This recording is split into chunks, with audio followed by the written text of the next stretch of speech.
to give you a brief introduction to our history of sculpture here. We won't start from the beginning, but we'll start with the Greek Archaic period, which runs from 650 to 480 BC, that end date there being the end of the Persian Wars. This first piece here, this is a Greek Kouros, so we'll start with that as we will be studying male nude figures throughout as we take a look at different versions of the David, those of Michelangelo, Donatello, and Bernini. You'll notice, of course, this is a freestanding nude male sculpture. If I were to ask you where it's from, you'd probably guess Egypt, and that's a pretty good guess, in fact, because this Greek sculpture does have quite a bit of Near Eastern and specifically Egyptian influence. Their main function was to mark graves, and we'll talk more about the various characteristic features. This is a very famous early Kouros, so we'll look at early, middle, and late. The so-called Sounion Kouros. Cape Sounion is an overlook just outside of Athens, a stunningly beautiful place where there is the Temple of Poseidon there. So you'll notice a couple classic features here. So first of all, notice the braiding of the hair. If we take a look at the face, you also see the almond-shaped eyes, which are quite unrealistic. The so-called archaic smile. One of the most difficult things to do in art is to depict a face properly. I believe we talked about that earlier in the year because of the amount of muscles involved moving the face. You'll notice the stylized chest and the classic thorax arch here is what's referred to as. And it also has a very unnatural position of the hands here. So the thumb is forward, and yet you can see the interior of the middle of the arm here. Try that on your own body, and it'll be quite difficult to mimic. You can also see the stylized kneecaps and the flat shins, and you'll notice also an enlargement of the feet. So we'll see as we look through various pieces here that there'll be gradually more and more confidence on the part of the sculptor in creating a freestanding sculpture that they're not worried about falling down. One of the oddities of this too is you'll notice you have a foot forward, so that is to suggest movement, but you'll notice that the foot is huge in order to support the weight of the sculpture. The final thing I'll note is that, again, this lack of confidence in using stone, the hands are actually attached to the side of the body. This is an example of the kind of proportions that the Greeks inherited from the Egyptians. It's 21 blocks, and all the different parts of the body will be put in fixed locations. They, in fact, be carved or drawn out first by the sculptor, and the four faces of the stone are quite visible in these early Kouroi.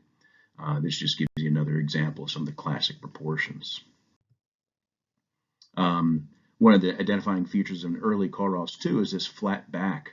So you can see the suggestion here of shoulder blades, but they're just kind of carved in there without really much in the way of a conscious attempt to be anatomically correct.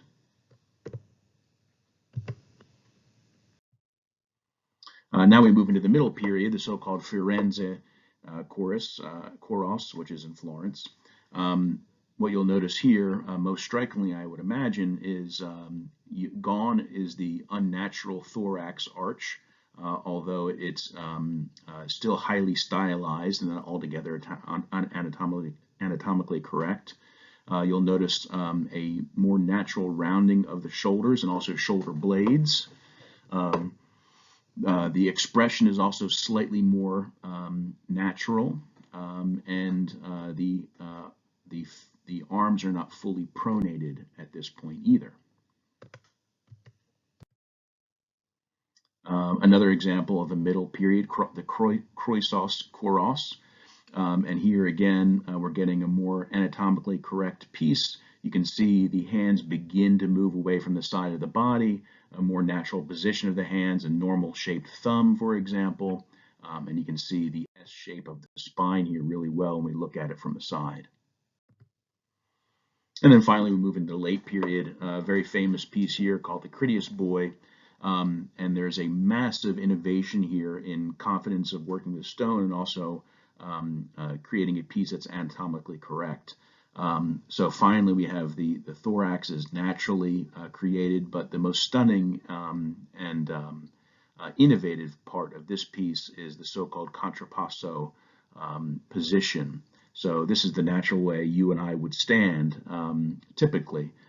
So we'd have one straight leg and one leg to the side or forward, and we'd be putting the majority of our weight on that one leg. So you can stand up right now and see how your body would kind of naturally fall into that position. So not only do we have that realistic use of the balancing of the body, but it's also reflected throughout the rest of the sculpture, and it gives it a very attractive look. So you can see the pelvis here, the left hip is raised, and then corresponding, the right shoulder is somewhat forward. And notice the very realistic expression here on the face, and also gone are the Egyptian-inspired hairdos. It's a more natural look here. You can see too in the Kritios Boy, there's the innovation of using eyes. So in this instance, the eye is missing. We'll take a look at a piece in a second where the eyes are still present. We won't spend much time on this. This is the so-called Charioteer of Delphi. It was made to celebrate the achievement of a young man winning a chariot competition at the Pythian Games at Delphi. And I just want to point out the eyes here. You'll notice too that this is a fully different style altogether. This is the so-called severe style. So if we look at this, and if you would compare this to your original Kouros, you'd be in for quite a surprise in terms of the realistic features now used.